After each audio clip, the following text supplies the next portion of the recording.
How's it going today, guys? Gameaholic here with another interesting video. Now, the reason I start off like that is because it's all loose. Oh, man. But that's okay.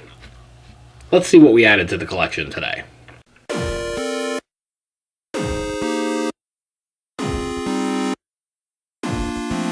Might be a bit of a shorter video, guys, but, you know, we'll see.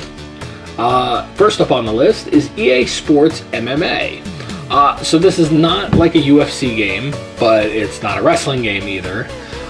So I had heard a lot about this when it first came out.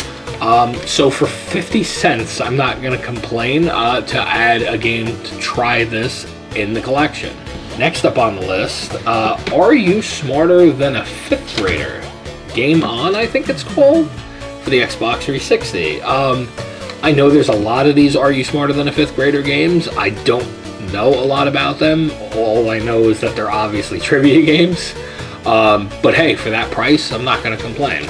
Next up, adding to the collection, Dishonored, Game of the Year Edition. So a buddy of mine recently said that the DLC for this game is pretty good.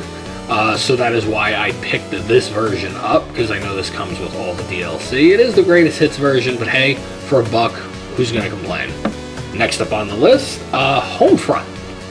So now, I had the Revolution, which was a PS4 game, but I didn't have the PS3 or 360 version of Homefront, which was kind of weird. So when I saw that I was missing this, I said, hey, what the hell, I'm going to go pick it up for around a buck, so I'm not going to complain.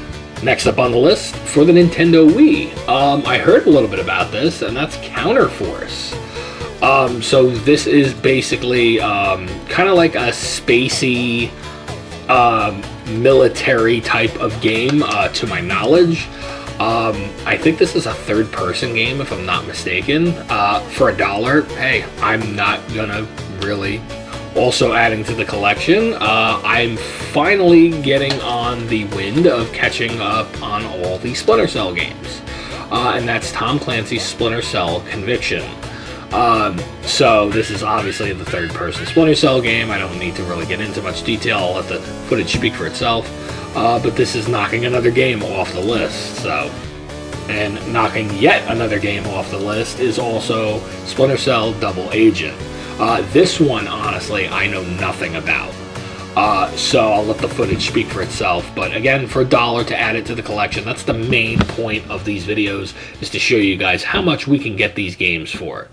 Next up, adding to the collection, Darkness 2. Now, I did have Darkness 1, but for some reason I didn't own the second game. So Darkness 2 is one of the games that has eluded my collection for a little bit. I don't know why I own the first one and not the second one. They're both fairly cheap games.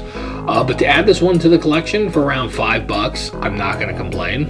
Now, the final three we're going to add to the collection are pretty interesting. The first one being the History Channel, Civil War, A Nation Divided. So now, two things about this game. One that I find quite interesting is the fact that this is basically like a first-person shooter game that takes place during the Civil War. The second thing being that, again, like, I don't know a lot about this game, but I did happen to read up on the fact that there is a glitch at the end towards the end of the game that allows you to not finish the game. So this might have video written on it eventually. So this is like a $15 game. Still, I got this for $1, so I'm not going to complain. Second to last on the list, I did not think I was going to get something like this closer to the franchise, but I did. And that's Ark the Lad, Twilight of the Spirits. Now, I'm sure you remember in a much, much older video, I picked up some of the import Ark the Lad games. This is another one that is connected to that series of the Japanese RPGs. But hey, for $1, I'm not going to complain. This was a really good pickup. And the last one that was a really good pickup, I do not know why I was missing this from my collection, but I had everyone but this one, and that is a loose copy of Tekken 3. So now picking this up finally closes out my entire collection of owning every Tekken game. This is the regular version of the game. You know this as a fighting game, and I think the reason I didn't pick this game up was because when I first bought Tekken 5, you got the arcade versions of 1 through 3. So that's maybe where I had a miscommunication with myself. But hey, for $3, I am not going to complain. Thanks again, guys, for tuning into yet another Retro Modern Pickups video. Follow me across all forms of social media. Follow the channel on TikTok, on YouTube, anywhere across any form of social media. I've been posting more on Threads. You'll see more stuff on the message board. And don't forget to follow my friends, Cy Retro, Shonkelpedia, Tiger Chainsaw. They're all really good guys. They all make very good content. And as always, guys, do yourself a favor, flush the toilet, but stay retro.